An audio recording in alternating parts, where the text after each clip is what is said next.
चलिए, आज के लेक्चर में हम लोग बायोलॉजी में नया टॉपिक स्टार्ट करने वाले हैं जिसका नाम है anatomy of flowering plant. Anatomy का मतलब है कि इंटरनल फीचर्स का हम लोग स्टडी करेंगे। इंटरनल जो भी है कैरेक्टर उनका स्टडी करेंगे, जो कि आपके 11th के एनसीईआरटी के चैप्टर 6 है, जो कि आप लोग देख सकते हैं। ठीक है, तो इसमें हम जो भी प्लांट्स होंगे उसके इंटरनल फीचर्स वगैरह देखेंगे, क्या कैसे वर्क करता है, क्या कैसे डिवाइड करता है, और पौधे जो है एक छोटे से बीज से होकर के इतने बड़े यानी कि इतने लंबे और इतने मोटे कैसे हो जाते हैं। ठीक, तो उसमें सारा कुछ देखेंगे हम लोग। चलिए, जिस प्रकार से आपको पता होगी कि हमारा बॉडी जो है वो सेल्स के बने हुए हैं। ग्रुप ऑफ सेल्स से टिश्यू बनती है, टिश्यू से ऑर्गन बनती है, ऑर्गन से ऑर्गन सिस्टम बनती है, फिर जाकर के एक बॉडी का फॉर्मेशन होता है। राइट, उसी प्रकार से प्लांट्स में भी वैसा ही होता है। कई सारे ग्रुप ऑफ सेल्स से क्या बनते हैं, टिश्यू बनते हैं, फिर टिश्यू सिस्टम बनते हैं, फिर जाकर के एक प्लांट की सारी फंक्शनिंग कंप्लीट होती है। वॉइस क्लियर जा रही है सभी को?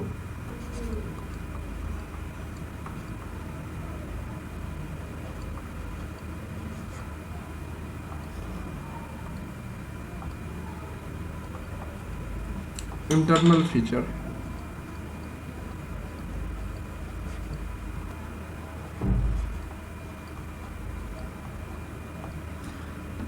आप लोग जब अपने फ़ोन के फाइल खोलते होंगे तो वहाँ पर दो फाइल्स दिख रही होगी, एक एक्सटर्नल और एक इंटरनल। इंटरनल जो होता है वो आपके फ़ोन के अंदर वाला हो गया। ठीक है, तो उसी प्रकार से आज हम लोग प्लांट के अंदर वाला यानी कि जो हमको नहीं दिखने वाला भाग कौन सा है, जैसे स्टीम है, फ्लावर है, लीफ है, इसका हम बाहरी आवरण देख सकते हैं, लेकिन अंदर वाले आवरण हम लोग नहीं देख सकते हैं, उसको इंटरनल हम बोलेंगे। और इंटरनल ऑर्गन के द्वारा प्लांट में किस किस प्रकार के फंक्शंस होते हैं वो हम लोग देखेंगे। ठीक है, तो कोई भी चीज़ हो वो किस चीज़ से बना होता है, ग्रुप ऑफ सेल्स से। तो इसमें बेसिकली हम लोग टिश्यू से स्टार्ट करते हैं।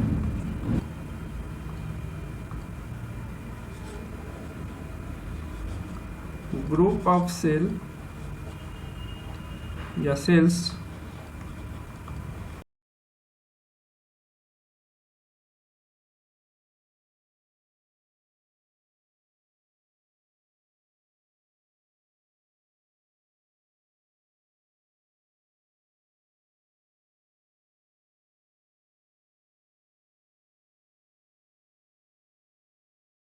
ठीक है, टिश्यू हम किसे बोलेंगे, ग्रुप ऑफ सेल। नॉर्मली तो हम सीधा बोल देंगे कि group of cell is called tissue. ठीक है, लेकिन कैसा ग्रुप ऑफ सेल, जो एक ही ओरिजिन हो जिसका और जो सेम काम करने के लिए हो। मान लो कि अगर एक सेल ये पानी ले जाने के लिए है, तो अगर इसके कई सारे सेल्स हैं जो केवल यही काम करते हैं, तो इन सबों को मिला करके हम एक कर देंगे और उसे हम लोग नाम दे देंगे टिश्यू, जो कि कॉमन फंक्शन के लिए यानी कि केवल एक टिश्यू एक पानी ले जाने के लिए हो सकता है।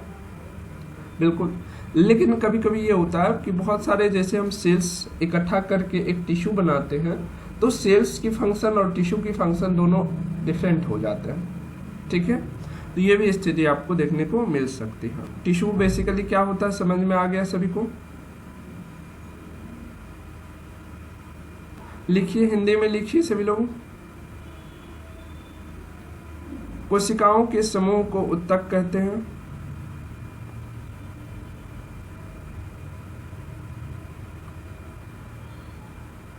कोशिकाओं के समूह को उत्तक कहते हैं।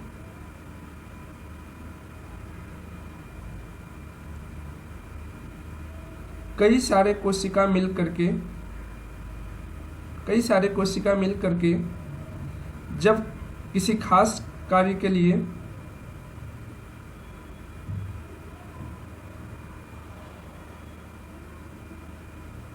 जब किसी खास कार्य के लिए कार्यरत हो, तो उनके समूह को किसी खास कार्य के लिए कार्यरत हो तो उनके समूह को उत्तक कहते हैं।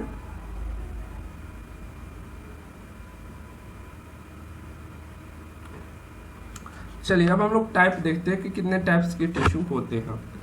तो बेसिकली सबको पता होगी कि type of tissue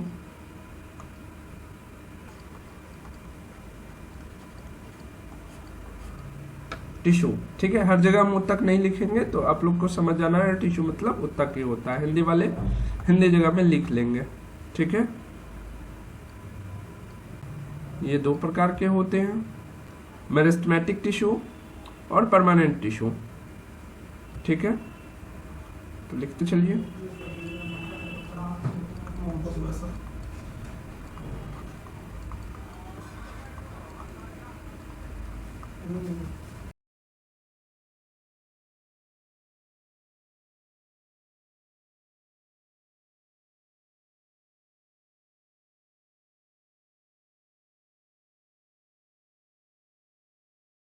meristematic tissue, meristematic tissue क्या हुआ कि ये बनते रहते हैं। जो मान लीजिए कि अभी एक सेल है ये मेरिस्टेमेटिक, ये डिवाइड करके 2 सेल बनाया, 3 सेल बनाया, 4 सेल बनाया, तो इसमें नया वाला जो रहेगा वो मेरिस्टेमेटिक टिश्यू होगा, और पुराने वाले जो होंगे वो परमानेंट टिश्यू में बदलते जाएंगे, ठीक है।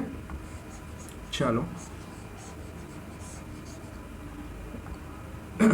अब लिखना स्टार्ट कीजिए। क्या समझ में आया ये बात? किसी को डाउट है?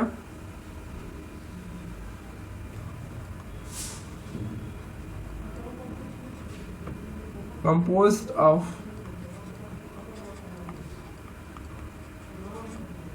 living cells,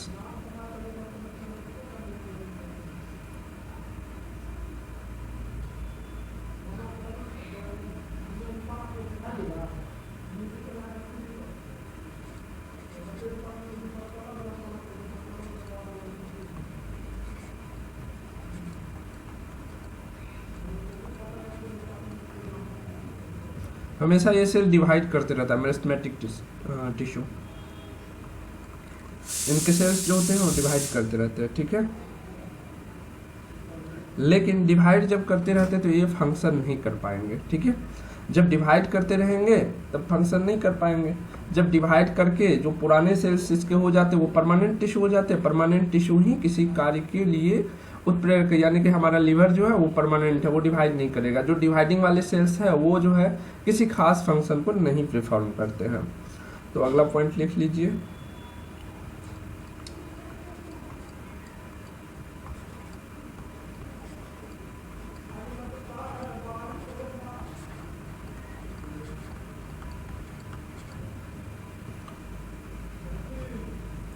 don't perform a function, ठीक है। चलिए इसमें लिखते हैं।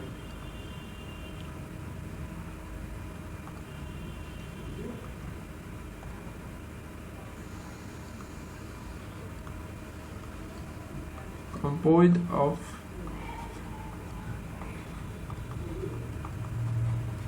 living and dead cells। Dead cell से भी मिल करके ये बना रहता है, लिविंग और डेड सेल दोनों से मिलकर रहता है, ठीक।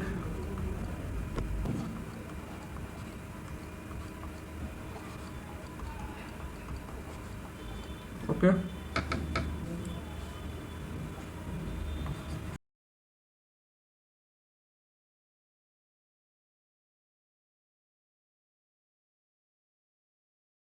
चलो हम लोग मेरिस्टेमेटिक टिश्यू को देखते हैं अलग से।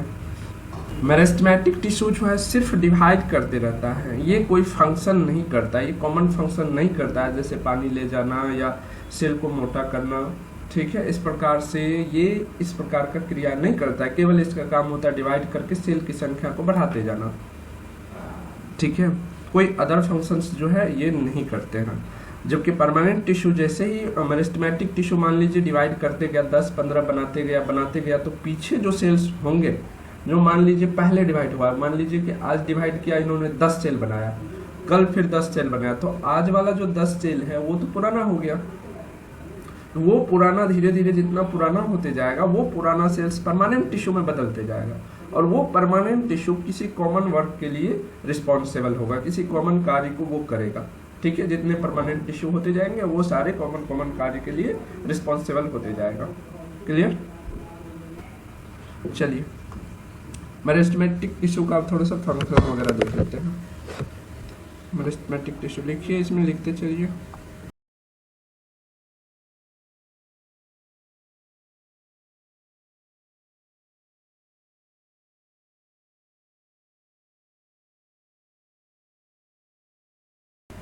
Compactly arranged.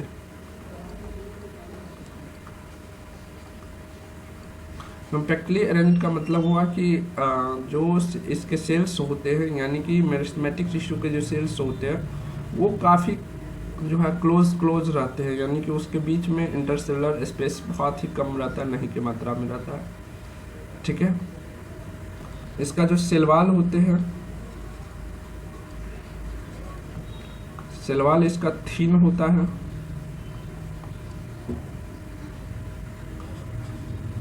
पतला, एंड सेल्यूलोज का बना होता है, तो सेल्यूलोज को हम बोल सकते हैं।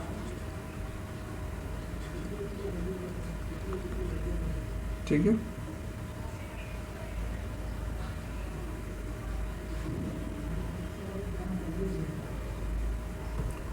न्यूक्लियस होता है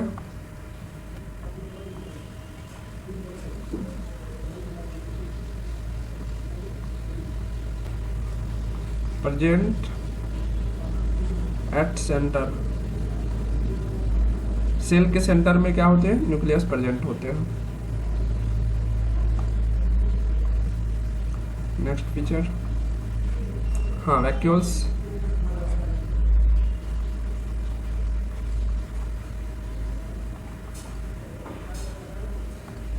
कभी कभी प्रेजेंट होते हैं, एब्सेंट भी होते हैं।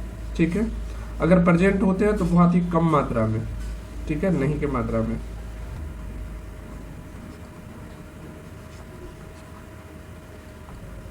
अगर प्रेजेंट होते हैं, वैसे तो जनरली एब्सेंट होते हैं, अगर प्रेजेंट होते हैं तो उसके अमाउंट यानी कि संख्या जो होते हैं काफी कम होते हैं। और इसके अंदर का जो साइटोप्लाज्म होते हैं इस सेल का कैसा होता है? काफी गाढ़ा होता है, यानी कि डेंस साइटोप्लाज्मिक।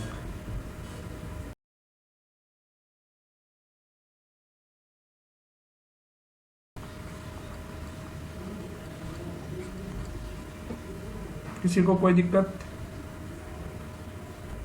वैक्यूल्स को हिंदी में रिक्तिका कहते हैं। रिक्तिका मतलब वो खाली स्थान जिसमें पौधे अपने जरूरत के हिसाब से कुछ भी भर सकती है।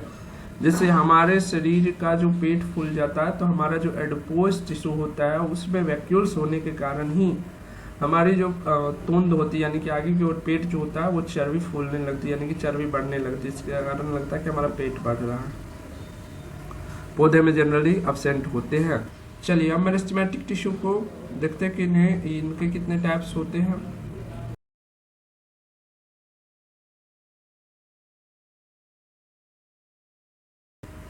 इसके ओरिजिन के बेसिस पर टाइप्स देखते हैं। ठीक है,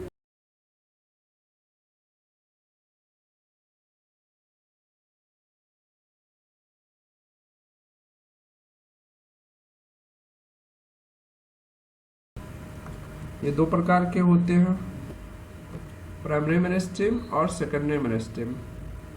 मेरिस्टेमेटिक ही है, हम मेरिस्टेम यूज कर रहे हैं टर्म। ठीक है, ये नहीं घबरा जाना कि ये क्या चीज आ गया है।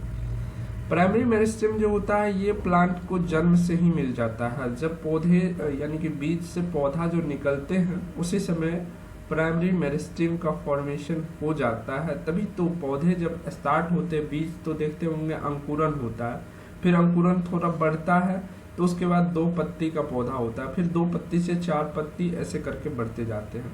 तो प्राइमरी मेरिस्टेम जो होते हैं ये लिखिए प्रेजेंट सिंस बिगनिंग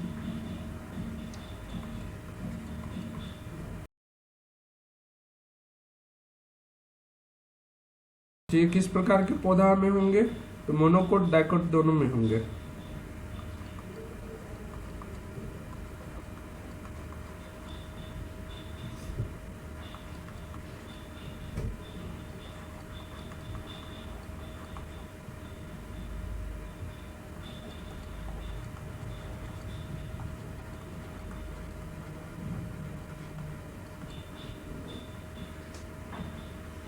ये क्या करता है? तो प्राइमरी ग्रोथ में हेल्प करता है। प्राइमरी ग्रोथ क्या है? बीज अगर अंकुरन लिया है वो पत्ते निकाले तो फिर 2 पत्ते से 4 पत्ता, 4 पत्ता से 6 पत्ता। ठीक है,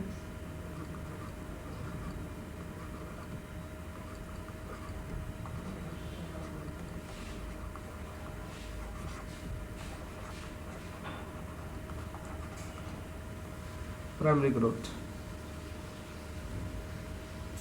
अब ये जो प्राइमरी मेरिस्टेम होते हैं, जब यही पुराने होते जाते हैं तो वो सेकेंडरी मेरिस्टेम कहलाते हैं। तो क्या सेकेंडरी मेरिस्टेम पहले आया या प्राइमरी मेरिस्टेम पहले आया? प्राइमरी मेरिस्टेम पहले आया, तब ये पूर्ण आया, यानी कि पुराना हुआ, तब सेकेंडरी मेरिस्टेम कहलाया। ठीक, तो इसीलिए इसमें हम लोग लिखेंगे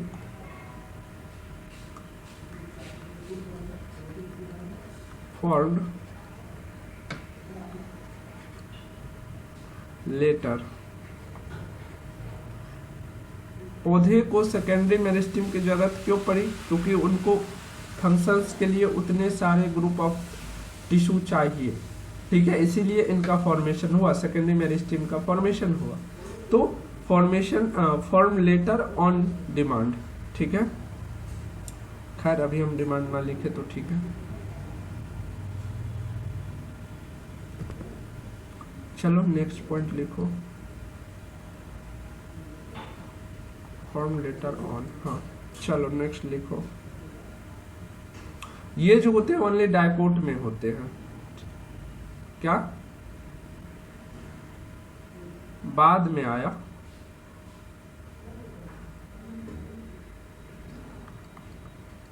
प्रेजेंट ओनली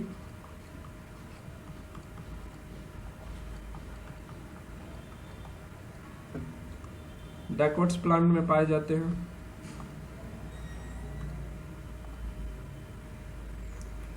ये क्या हेल्प करेगी?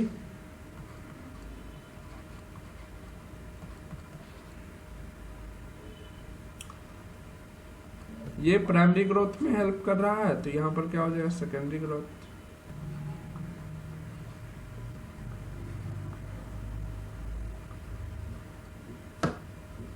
ये सेकेंडरी ग्रोथ में हेल्प करेगा। ठीक है, तो पौधा अगर कोई होगा तो उसे शाखा भी चाहिए, शाखा यदि की निकले तो वो हो गया उसका सेकेंडरी ग्रोथ। बीज को आपने जमीन में डाला, ठीक है, और उस समय जो आपके बीज अंकुरित होते हैं तो वो अंकुरन जो रहता है वो प्राइमरी मेरिस्टेम ही कहलाता है। समझे? तो जब से पौधा जन्म हुआ उनका, तब से हुआ ना, शुरुआत से ही साथ हो गया। समझ में आया?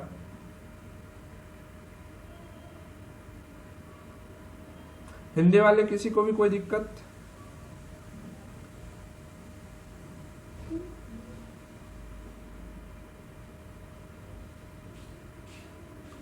मोनोकोट्स प्लांट में सेकेंडरी मेरिस्टेम एब्सेंट रहते हैं,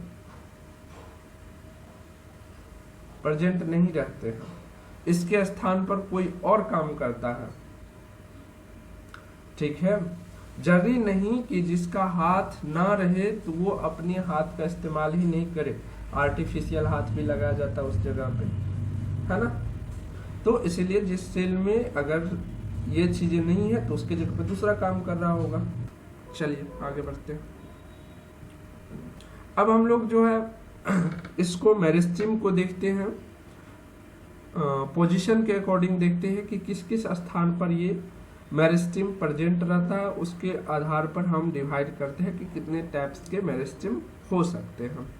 ठीक है, मेरिस्टेम टिश्यू का सीधा सा समझना है कि ये डिवाइड करने वाला टिश्यू है जो परस्पर डिवाइड करते रहेगा। जब ये डिवाइड करते रहेगा तो पौधे के किस भाग में पाया जाएगा? मान लीजिए कि ये एक पौधा है,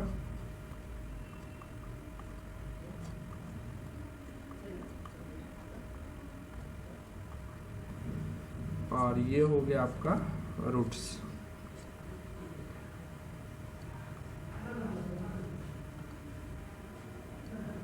और ऊपर वाले को क्या बोलते हैं? नीचे वाले को रूट्स, और जमीन से ऊपर वाले हिस्से को क्या बोलते हैं? ठीक, तो ये जो मेरिस्टेम टिश्यू है ये क्या करता है? ये डिवाइडिंग टिश्यू है, ऑलवेज डिवाइड करते रहता है। तो ऐसे ऐसे स्थान पर होगा जहां से जो डिवाइड करने का जो कार्य है वो बराबर चलते रहे ताकि पौधे में ग्रोथ हो। ठीक है, तो आपको पता है कि पौधा क्या करेगी? हमेशा अपने जड़ को और मिट्टी के अंदर ले जाएगी, तो ये कहलाएगा मेरिस्टेम टिश्यू, मेरिस्टेम टिश्यू, ठीक है। और क्या करेगी पौधा, अपने हाइट को रेगुलर बढ़ाएगी। हाइट को बढ़ना एक ग्रोथ माना जाता है, या पौधे में जो इस प्रकार के होते हैं वो ग्रोथ में यानी कि लिविंग में हम लोग काउंट करते हैं उनको। और ये होता किस कारण से, किस वजह से पौधे में ग्रोथ होती है, तो मेरिस्टेम टिश्यू के कारण, जो कि हमेशा क्या करती है, डिवाइड करते रहती है, ठीक है। समझ में आ गया कहाँ कहाँ रहेगा मेरिस्टेम टिश्यू। तो अब हम लोग इसी के आधार पर देखेंगे कि किस किस प्लांट के किस किस पोजीशन पर है। अगर प्लांट के सबसे ऊपर वाला पोजीशन या सबसे नीचे वाले पोजीशन यानी कि टिप वाला है, तो इसको हम लोग बोलते हैं एपिकल। क्या बोलते हैं, एपिकल, यानी कि सबसे एंड पॉइंट पर, चाहे वो शूट वाले हो चाहे वो रूट वाले हो, अगर एंड पॉइंट पर है तो उसे हम लोग एपिकल मेरिस्टेम बोलेंगे, ठीक है। चलो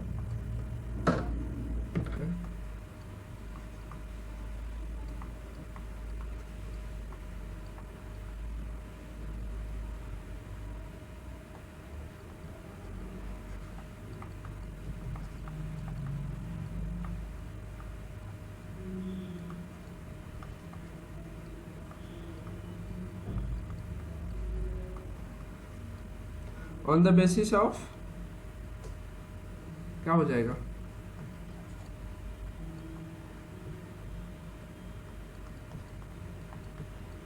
यस, इसमें सबसे पहले एपिकल आता है, सेकेंड टाइप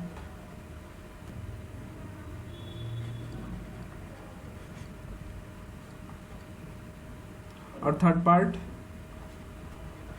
लेटरल। 3 पार्ट होते हैं, ठीक है। अब आ जाओ, तो हमने बताया था कि जो मेरिस्टेमेटिक टिश्यू होते हैं वो डिवाइड करके बढ़ते जाते हैं ऊपर की ओर। जो पुराने मेरिस्टेमेटिक टिश्यू है वो धीरे धीरे परमानेंट टिश्यू के रूप में बदलते जाते हैं, ठीक है। अगर उस बीच में कहीं पर भी मेरिस्टेमेटिक टिश्यू फंसा रह जाता है कोई भी हिस्सा में, तो वो क्या कहलाता है, इंटरकैलरी कहलाता है, ठीक है। तो समझ गया, आ गया।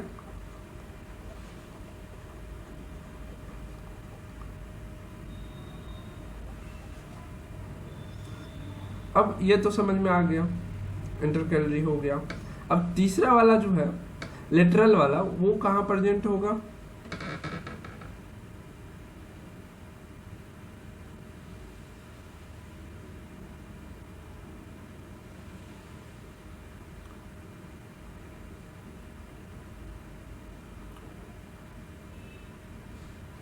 सिलेंडरी होता है।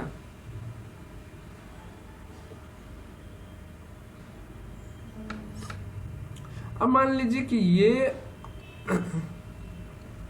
ये हमने बताया कि ये धीरे धीरे डिवाइड करते जा रहा है। तो यहाँ पर मान लीजिए आधा घंटा पहले जो सेल डिवाइड किया होगा, 1 घंटा पहले जो सेल डिवाइड करके पीछे छोड़ा गया होगा उसके द्वारा, या मान लीजिए 1 दिन पहले जो छोड़ा हो गया, जो पुराने मेरिस्टेम टिश्यू है यानी कि सेकेंडरी मेरिस्टेम टिश्यू जिसको आप काउंटिंग करने लगते हैं, तो ये जो पुराने वाले जो मेरिस्टेम टिश्यू होते हैं यानी कि सेकेंडरी मेरिस्टेम टिश्यू होते हैं, यही क्या कहलाता है, लेटरल, ठीक है। यही क्या कहलाता है, लेटरल, जो कि कहां पर होते हैं, टिप के जस्ट अंदर यानी कि टिप के जस्ट नीचे। क्लियर, समझ में आया कि नहीं आया। मान लो कि ये कहां पर है, टिप पर है, टिप पर है मेरिस्टेम टिश्यू, तो इसे हम लोग नाम दे दिए एपिकल।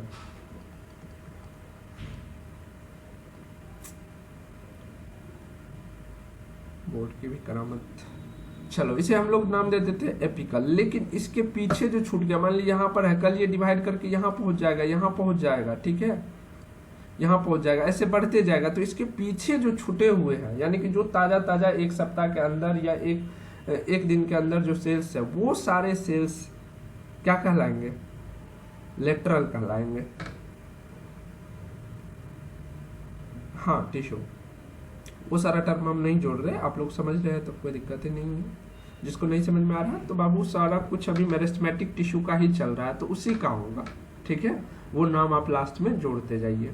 तो क्या ये तीनों चीज समझ में आया कि पौधे के किस किस भाग में रहेंगे। चलो तो लिखना स्टार्ट कीजिए।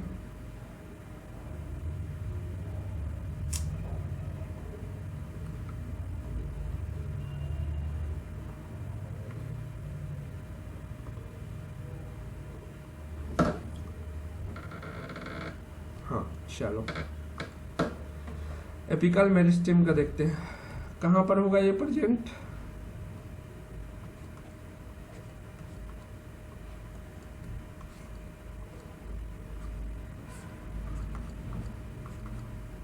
ठीक है, यानी कि ऊपर में जो होगा टिप पर जो होगा उसे हम लोग क्या बोलेंगे, श्याम, और नीचे वाला जो होगा उसे हम लोग बोलेंगे राम, यानी कि शूट एपिकल मेरिस्टेम या मेरिस्टेमेटिक टिश्यू, जो भी बोलना चाहो। ठीक, और नीचे वाले को क्या बोलेंगे, रूट, बोलते चलो, एपिकल मेरिस्टेम। हाँ ठीक है, तो ये समझाने के लिए था। अब हम लिख देते हैं प्रेजेंट ऑन, लिख दे या समझ जाइएगा आप लोग, इसको रहने दे। हाँ तो लिख लीजिए, एपिकल में लिख लीजिए, पौधे के टिप भाग पर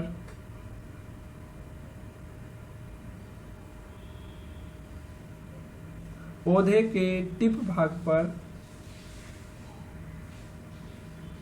हाँ हिंदी वाले लिख लीजिए ऊपरी हिस्से पर।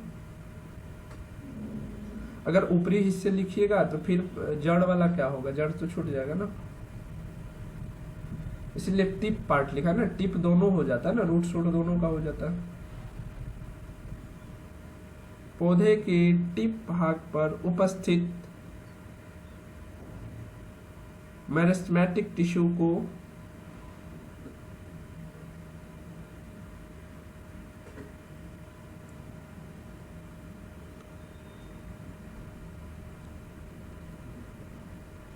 मेरिस्टेमेटिक टिश्यू को क्या,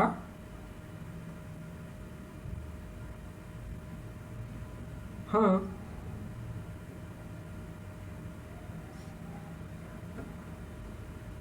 क्या लिखाए थे, उपस्थित में पर उपस्थित मेरिस्टेम टिश्यू को एपिकल मेरिस्टेम टिश्यू कहते हैं। पौधे के टिप भाग में उपस्थित मेरिस्टेम टिश्यू को या मेरिस्टेमेटिक टिश्यू को एपिकल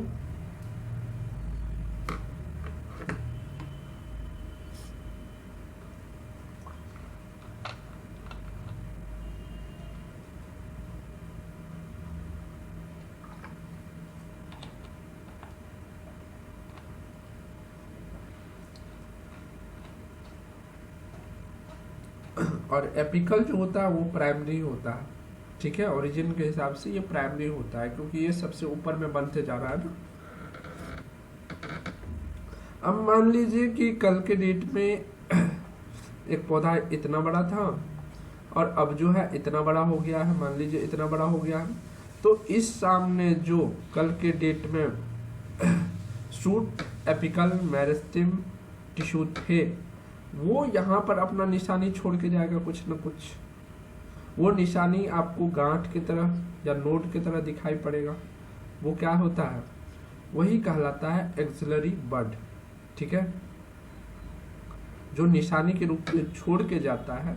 मान लीजिए यहाँ पर था, यहाँ से यहाँ गया, फिर यहाँ से यहाँ गया, धीरे धीरे पौधे में विकास होता बढ़ता है। ऐसे थोड़े कि पौधा से निकला यहाँ पर 10 फीट के हाइट पर डायरेक्ट चला गया, नहीं होता, धीरे धीरे बढ़ता है। तो मेरिस्टेम टिश्यू भी तो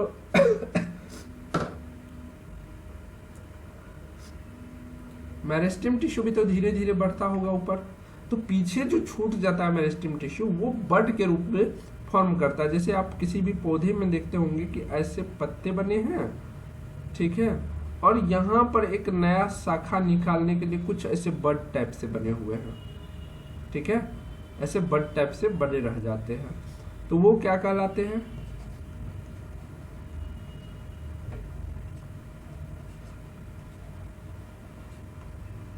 ठीक है।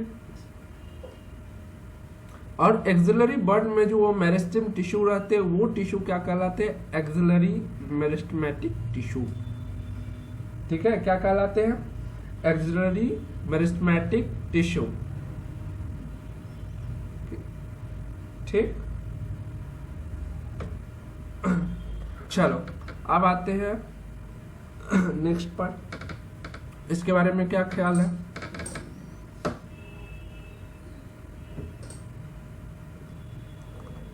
इसके बारे में लिखिए। Meristematic cell present between permanent tissue. Meristematic cell present between, लिख दे क्या? Meristematic sales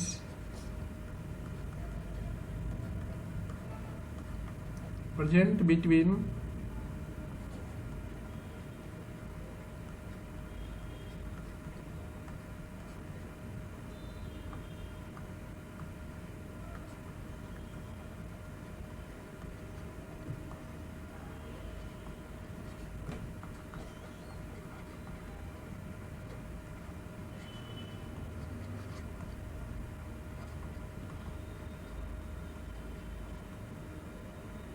clear?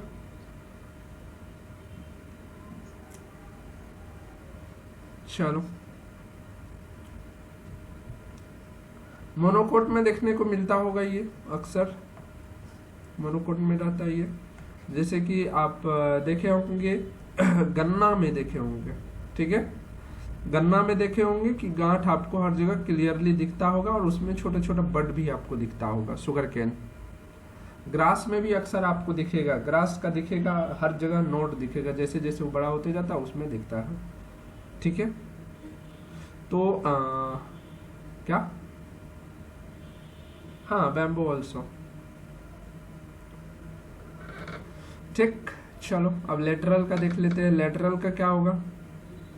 सीधा लिखो, प्रेजेंट साइड वाइज और सेकेंडरी इन ओरिजिन।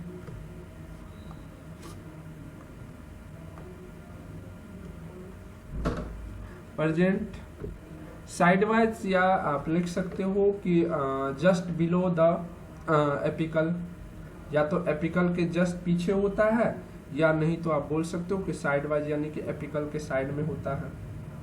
क्लियर? दोनों में से जो बेहतर लगे चूज कर सकते हैं। प्रेजेंट क्या लिखे, बिलो या साइड वाइज लिखे?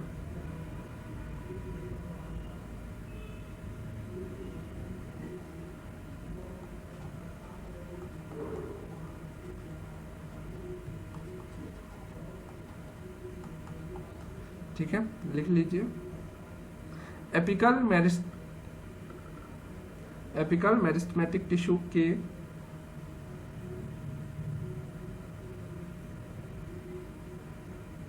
तुरंत पहले वाला, एपिकल मेरिस्टेम या मेरिस्टेमेटिक टिश्यू के तुरंत पहले वाला टिश्यू लेटरल टिश्यू कहलाता है। लिख लिए।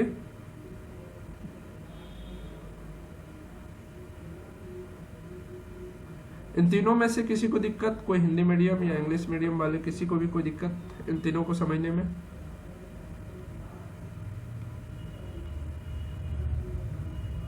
बीच वाला ये है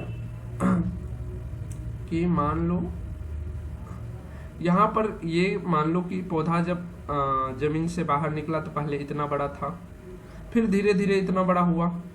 तो मान लो हर जगह पे ना इसका ऊपरी पॉइंट होगा, तो यहाँ पर एपिकल मेरिस्टेम प्रेजेंट हुआ होगा। एपिकल मेरिस्टेम तो ऊपर वाले हिस्से को बढ़ाते चलता है, बढ़ाते चलता है, बढ़ाते चलता है। तो एक समय जब पौधा से निकला होगा, अगर इतना बड़ा होगा तो यहाँ पर एपिकल मेरिस्टेम होगा। ठीक, उसके बाद जब इतना बड़ा हुआ होगा तो यहाँ पर होगा, उसके बाद धीरे धीरे तब नहीं यहाँ पर आया है। तो मान लो कि यहाँ से जो एपिकल मेरिस्टेम है, जैसे ही पौधा की हाइट बढ़ानी है तो ये अपना बोरा बस्तर लेकर के यहाँ चल देता है। ठीक है, लेकिन अगर बीच में कोई छूट जाए, कोई एपिकल मेरिस्टेम छूट जाए और वो सेकेंडरी जो है यानी कि परमानेंट टिश्यू का रूप नहीं लिया हुआ है, बीच में एपिकल मेरिस्टेम के जैसा ही काम कर रहा है, तो वो क्या कहलाएगा? Intercalary meristem tissue. समझ में आया? चलो एनसीईआरटी के दिए गए फिगर को भी थोड़ा बहुत समझ लेते हैं। ये वाला जो हिस्सा दिख रहा है ये आपको रूट वाला हिस्सा है, ठीक है, रूट का निचला हिस्सा है। रूट में जो सबसे बाहर रहते हैं रूट के सेल्स पे, उसे हम लोग क्या बोलते हैं? रूट कैप बोलते हैं। सभी को याद है? रूट कैप बोलते हैं उसको, रूट कैप। ठीक, इसके अंदर जो सेल्स होते हैं, ठीक है, इसके अंदर जो सेल्स होते हैं वही कहलाते हैं रूट एपिकल मेरिस्टेम। अब कहिएगा सर ये वाला हिस्सा, ये वाला बाबू रूट कैप का ही ये हिस्सा है, इतना बड़ा हिस्सा जो है ये रूट कैप का हिस्सा है, ठीक है। यहाँ पर आपको कुछ बिंदी बिंदी सा दिख रहा होगा, यहाँ पर कुछ बिंदी बिंदी सा दिख रहा होगा, नहीं दिख रहा है? हम दूसरा कलर लेके दिखाने की कोशिश करते हैं। ये देखो ऐसा ऐसा कुछ बिंदी बिंदी सा आपका दिख रहा होगा, एनसीईआरटी पलटा के देखिए। यही है आपका रूट एपिकल मेरिस्टेम टिश्यू या मेरिस्टेमेटिक टिश्यू, जो क्या करा, परस्पर अपने आप को डिवाइड करा। ये देख रहे हैं, ये डिवाइड होकर के डिवाइड करते जा रहा है और पीछे बढ़ाते जा रहा है और खुद को पीछे लेते जा रहा है, ठीक है। अब हमने बताया कि प्राइमरी जो मेरिस्टेमेटिक टिश्यू होते हैं वही डिवाइड करते जाते हैं आगे, और पुराने जो सेल्स होते हैं वो परमानेंट टिश्यू में बदलते जाते हैं, ठीक है। तो यहाँ पर आप देख सकते हो कि ये धीरे धीरे ये जो डिवाइड कर रहा है, तो ये जो पीछे सेल्स बना, कभी हो सकता है कि यहाँ पर रूट कैप होगा और इसके अंदर यहाँ पर मेरिस्टेम टिश्यू होगा, ठीक है। लेकिन अब मेरिस्टेम टिश्यू धीरे धीरे आगे बढ़ते गया, रूट कैप जो है उसके आगे बढ़ते गया, तो ये पिछले वाले जो सेल्स थे जो पुराने हो गए, सिलेंडर कॉर्टेक्स, ठीक है, ये क्या बनते गए? कॉर्टेक्स बनते गए। कॉर्टेक्स क्या होती है? जिसके अंदर जाइलम और फ्लोएम काम करता है। हमने पहले क्या बताया कि जो रूट होते हैं इसके सबसे टिप पर, जो टिप मतलब सबसे अंतिम हिस्सा, ठीक है, उस पर एपिकल मेरिस्टेमेटिक टिश्यू होते हैं, ये प्रेजेंट होते हैं। चाहे वो शूट सिस्टम हो चाहे वो रूट सिस्टम हो, दोनों जगह जो टिप जो होगा, जो एंड पॉइंट होगा, वहां पर कौन से सेल प्रेजेंट रहेंगे या कौन से टिश्यू प्रेजेंट रहेंगे? तो एपिकल मेरिस्टेमेटिक टिश्यू प्रेजेंट रहेंगे, ठीक है। ये रहा आपका एपिकल मेरिस्टेमेटिक टिश्यू। ये क्या कर रहा है? परस्पर डिवाइड करते जा रहा है और इसको सुरक्षा देने के लिए एक कवच लगाया गया है कि तुम कवच के अंदर घेरा में रहकर तुम क्या करो, अपने आप को डिवाइड करते रहो, बढ़ाते रहो संख्या में। तो ये जो कवच लगाया गया है ये रूट कैप कहलाता है, ठीक है। रूट कैप क्या कर रहा है? इसको सुरक्षा दे रहा है और ये अंदर में डिवाइड करते जा रहा है, डिवाइड करके धीरे धीरे आगे बढ़ रहा है। तो जो डिवाइड करते जा रहा, तो ये पुराना सेल तो कुछ इधर जो है बैक में आते जाएगा। एपिकल मेरिस्टेम टिश्यू है, ये परस्पर अपने आप को डिवाइड करते नीचे की ओर दबाते आ रहा है रूट कैप को कि तुम और जमीन के अंदर धंसते चलो, ठीक है। जिसके कारण पौधा के जड़ जो है इतना अंदर तक जाते, गहराई तक, ठीक। मेरिस्टेम टिश्यू जब अपने आप को डिवाइड कर रहे हैं तो इसके पुराने जो पीछे छूटते हुए जा रहे हैं वो सब क्या हो जा रहे हैं? सेकेंडरी जो है मेरिस्टेमेटिक टिश्यू बन रहे हैं। सेकेंडरी से क्या हो रहे हैं? परमानेंट मेरिस्टेमेटिक टिश्यू बनते जा रहे हैं। और वही जो परमानेंट मेरिस्टेमेटिक टिश्यू बनते जा रहे हैं वही कॉर्टेक्स का फॉर्मेशन करते हैं, वही जाइलम फ्लोएम का फॉर्मेशन करते हैं। अब बात समझ में आया? अब चलिए हम लोग देखते हैं कि प्राइमरी मेरिस्टेमेटिक टिश्यू जो होते हैं, अच्छा सेकेंड इमेज, हाँ रूट वाला तो हमने देख लिया ना, अब शूट वाला। शूट जब भी आप किसी पौधा का देखिएगा तो उसका दो पत्ती दोनों साइड से होगा और बीच में आपको एक बड टाइप से दिखाई देगा, दिखाई देता है क्या? जो कि आगे चल के पत्ती बनना चाहता है, वो भी वही चीज ये है। दोनों साइड से ये पत्ती है, ठीक है, जिसका फॉर्मेशन हो चुका है, और ये जो है बीच में ये नया पत्ती है। नया पत्ती बनने के लिए, जिसको हम लोग देसी भाषा में कोढ़ी बोल देते हैं, किसी पत्ते का हो या पौधे का हो, बोलते हैं कि नहीं बोलते हैं। तो यहाँ पर भी मेरिस्टेम टिश्यू प्रेजेंट होते हैं। जैसे ये बिंदा बिंदा दिख रहा है आपको, ये क्या है? ये शूट एपिकल मेरिस्टेमेटिक टिश्यू है, ठीक है। ये क्या है? Shoot apical meristematic tissue, clear. ये भी क्या करेगा? अपने आप को बढ़ाते जाएगा, तो पत्तियां जो है ये बढ़ते जा रहा है और तना जो है जैसे जैसे ये बढ़ाते जाएगा तो तना आते जाएगा, तना की लंबाई बढ़ते जाएगी। इसके पीछे जो होगा वो क्या होगा? सेकेंड जो लिखाए हैं उसके बाद जो होगा बीच में फंसा रहेगा तो वो होगा। समझ में आ गया सबको? और जैसे कि हमने बताया था ना कि यहाँ से मान लीजिए कि यहाँ से अब एपिकल यहाँ आ गया, पहले इस टाइम यहाँ पर था, यहाँ से यहाँ आ गया, तो यहाँ पर अपना निशान छोड़ के गया है किस रूप में, एक्सिलरी बड के रूप में छोड़ के गया है। यहाँ पर देखिए ये एक्सिलरी बड है, इस रूप में छोड़ के गया है यहाँ पर निशान एपिकल मेरिस्टेम।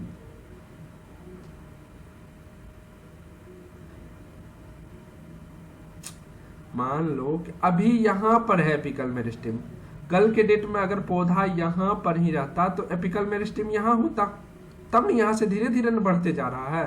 तो यहाँ से जो खिसक के यहाँ तक गया, यहाँ पर पौधा का फॉर्मेशन हो गया, पत्ती दोनों साइड से खिल गया, अब चल दिया यहाँ पर दोनों साइड से पत्ती खिलाएगा, फिर आगे बढ़ेगा यहाँ पर, फिर यहाँ पर दोनों साइड से पत्ती खिलाएगा। तो वो जिस जिस जगह पर जाकर जो पत्ती जो खिला रहा है, मतलब पत्ती को उत्पन्न कर रहा है, ठीक है, यानी कि पत्ती को उत्पन्न होने में जो कर रहा है, सेल डेवलप कर रहा है या डिफरेंशिएट कर रहा है, तो अपना एक निशान छोड़ते जा रहा है, जो निशान क्या है, एक्सिलरी बड के रूप में है। जैसे कि हम यहाँ पर भी आपको बताए थे, पीछे कितना हम आगे निकल गए, हाँ ये देखो यहाँ पर हम बताए थे कि यहाँ पर छोड़ के चला जाएगा, एक्सिलरी बड के रूप में चलते जाएगा। यहाँ पर अगर मेरिस्टेम है, फिर यहाँ से यहाँ पर आया एपिकल मेरिस्टेम, तो यहाँ पर अपना निशान छोड़ के जाएगा एक्सिलरी बड के रूप में या एक्सिलरी मेरिस्टेमेटिक टिश्यू के रूप में। याद आया? चलो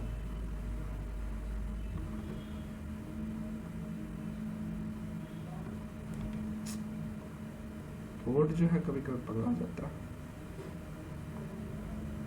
यहाँ पर कुछ ऐसे पेज आ गए हैं जिसको नहीं आना चाहिए था पहले। चलो उसको हम लोग डिलीट कर लेते हैं।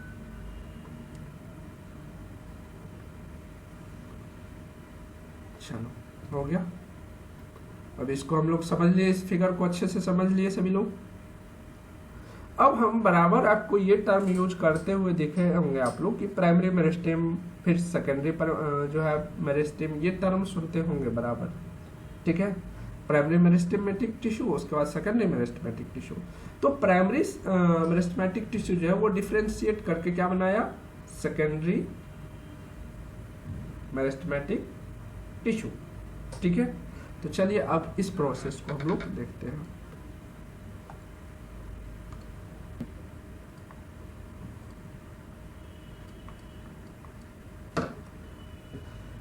एम्प्टी का मतलब क्या होगा,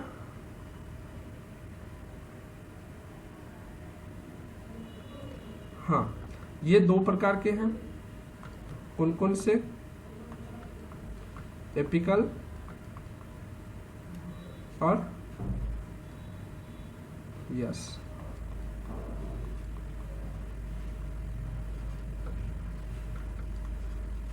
ये दो प्रकार के। ये क्या करेंगे, डिफरेंशिएट करेंगे, यानी कि डिवाइड करेंगे। डिफरेंशिएट टर्म लिखे तो बेहतर होगा। आप लोग इसका मतलब डिवाइड ही समझेंगे क्योंकि ये डिवाइड ही हो रहा है, ठीक, या डिवाइड ही लिख दे।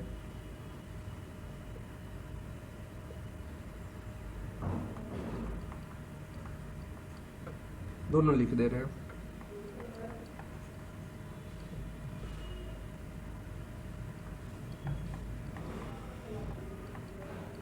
क्योंकि एनसीईआरटी ने जो मेंशन किया वो डिफरेंशिएशन मेंशन किया है, ठीक है। आप लोग देखिएगा तो वहां पर आपको मिलेगा।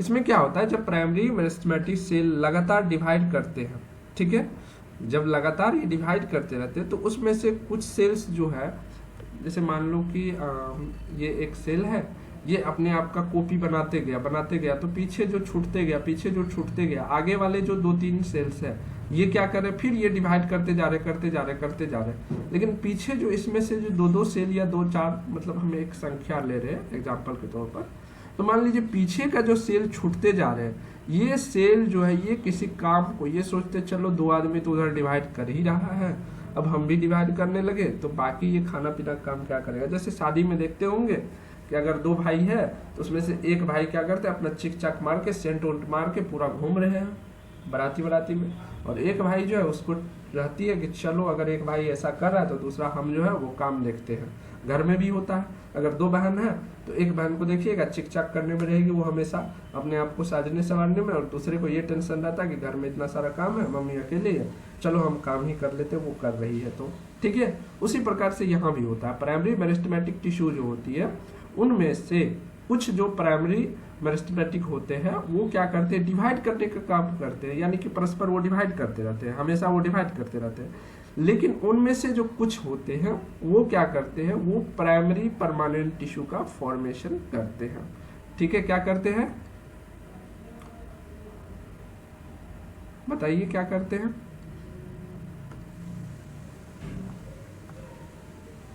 Yes,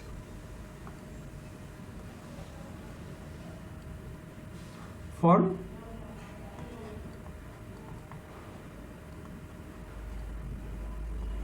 permanent tissue. आप लोग पूरा लिखेंगे, ठीक है, आप लोग पूरा नाम लिखेंगे, प्राइमरी परमानेंट टिश्यू। यहाँ पर है प्राइमरी मेरिस्टेमेटिक टिश्यू। ठीक, चलो अब बोलिएगा प्राइमरी ये परमानेंट टिश्यू क्या होता है? प्राइमरी परमानेंट टिश्यू होता है primary xylem, primary phloem, primary other. ठीक है, यानी कि जितने भी पौधे में होते हैं उनके जो प्राइमरी अवस्था में जो भी सेल्स होते हैं, फंक्शनिंग सेल्स, वो प्राइमरी परमानेंट टिश्यू कहलाती है। ठीक है, तो प्राइमरी को हम लोग 1 डिग्री के नाम से भी जानते हैं, जानते कि नहीं जानते हैं? ठीक, तो इसको 1 डिग्री जाइलम बोल सकते हैं।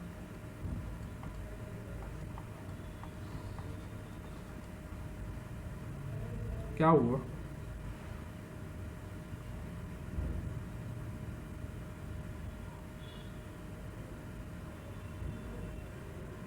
क्या?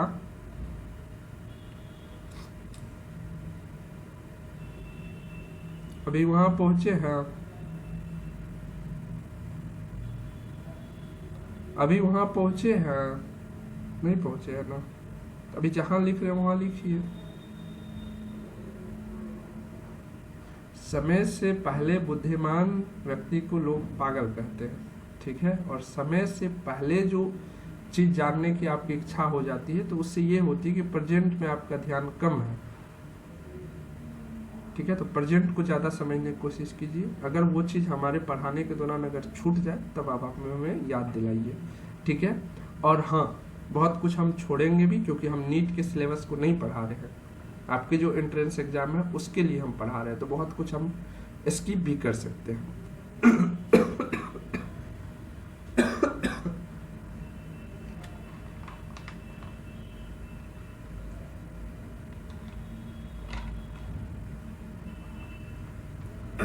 तबीयत पूरी तरह से सही नहीं हुई है, फिर भी कोशिश जारी है। चलिए, प्राइमरी फ्लोएम लिखिए।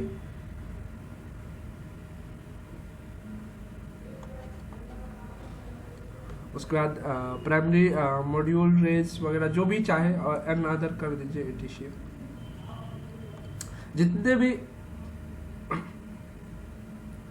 जितने भी फंक्शनिंग टिश्यू होते हैं ना, उनका जो प्राइमरी होता है वो प्राइमरी परमानेंट टिश्यू ही कहलाता है। ठीक है, और ये कैसा होगा? प्रेजेंट होगा both monocot and dicot plants, सभी में। एक लाइन यहां पर मैं हिंदी वाले को लिखा दे रहा हूं, हिंदी वाले लिख लीजिए।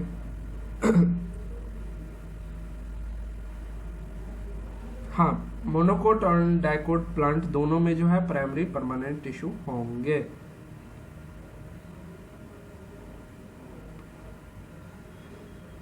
चलिए, एक लाइन यहाँ पर लिखा दे रहा हूँ हिंदी वाले को, इंग्लिश वाले की भी इच्छा हो तो लिख सकते हैं। प्राइमरी मेरिस्टेम टिश्यू या meristematic tissue,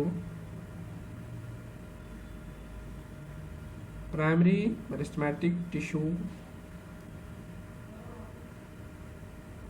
sorry cells tissue नहीं, सेल्स लगातार डिवाइड करते रहते हैं, लगातार डिवाइड करते हैं, तथा उनमें से कुछ जब डिवाइड हो गया तो उन डिवाइड में से कुछ जो है वो तो डिवाइड करेंगे, लेकिन कुछ लिखिए, तथा उनमें से कुछ सेल डिवीजन नहीं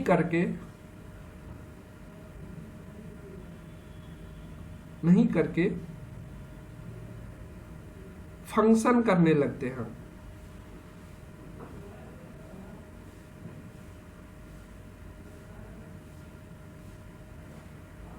और कोष्ठ में लिख लीजिए, ये सभी प्राइमरी परमानेंट टिश्यू कहलाते हैं।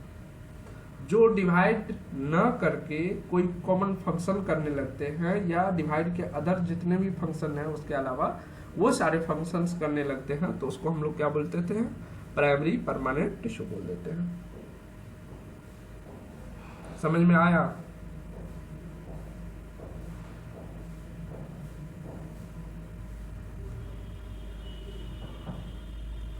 ये सभी जो सभी डिवीजन छोड़ करके प्राइमरी परमानेंट टिश्यू बनाने के लिए चल दिए हैं, वो सभी, ठीक है।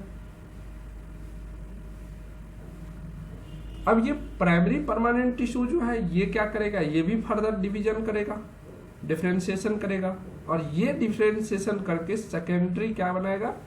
सेकेंडरी परमानेंट टिश्यू बनाएगा, ठीक है। चलिए,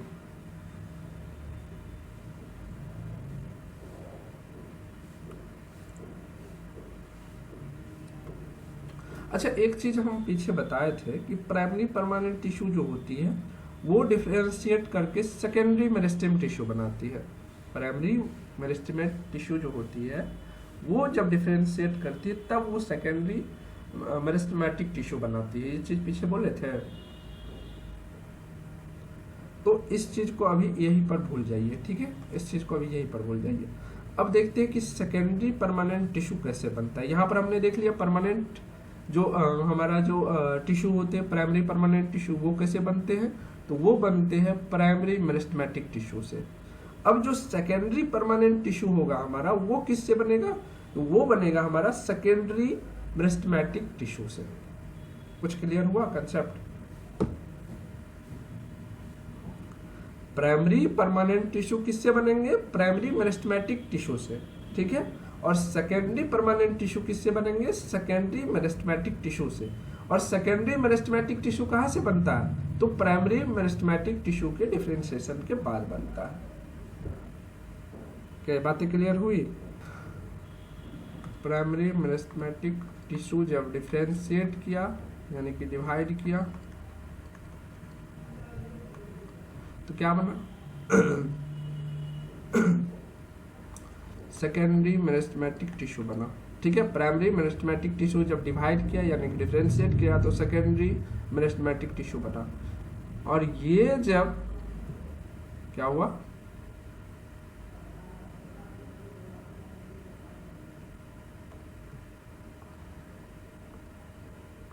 नो जी,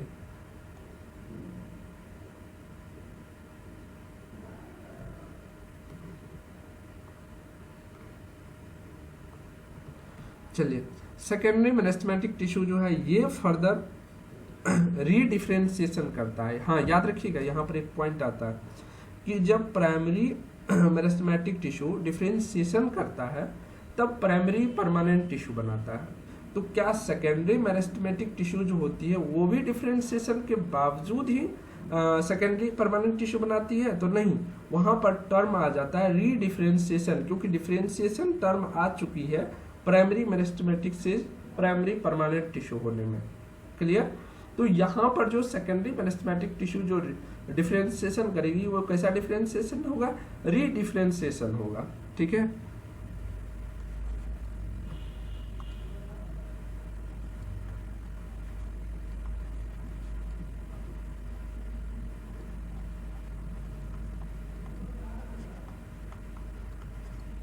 रीडिफरेंशिएशन करने के बाद ये क्या बनाया? सेकेंडरी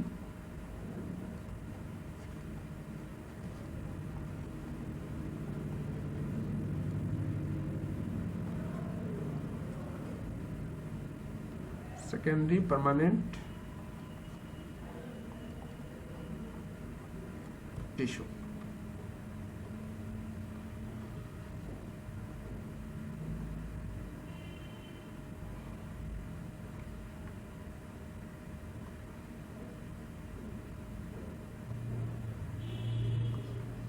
चलो सेकेंडरी परमानेंट टिश्यू में क्या क्या आ जाएगा,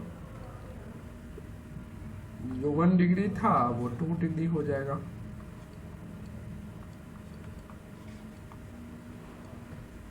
यही होता है बेस्ट जाइलम या बेस्ट फ्लोएम।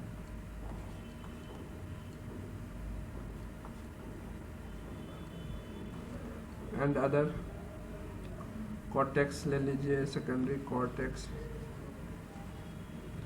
या क्वर्क ले लीजिए, ठीक है।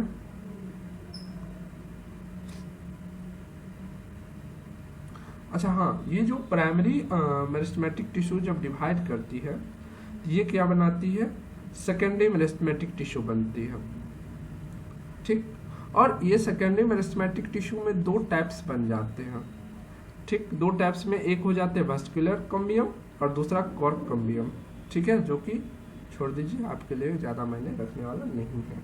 वो टाइप्स हो जाते हैं कि इस टाइप के सेकेंडरी मेरिस्टेमेटिक टिश्यू हुआ, याद रख लीजिए। वैसे वास्कुलर कॉम्बियम,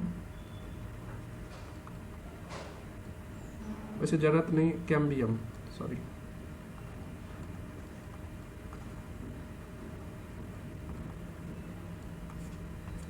ठीक है, अभी आपके नीट के सिलेबस के अकॉर्डिंग चल रहा है, लेकिन इसमें हम अगले चैप्टर से कटौती कर देंगे। अब आगे हम लोग परमानेंट टिश्यू नेक्स्ट चैप्टर में स्टार्ट करेंगे, नेक्स्ट क्लास में स्टार्ट करेंगे। क्लियर? किसी को कोई दिक्कत?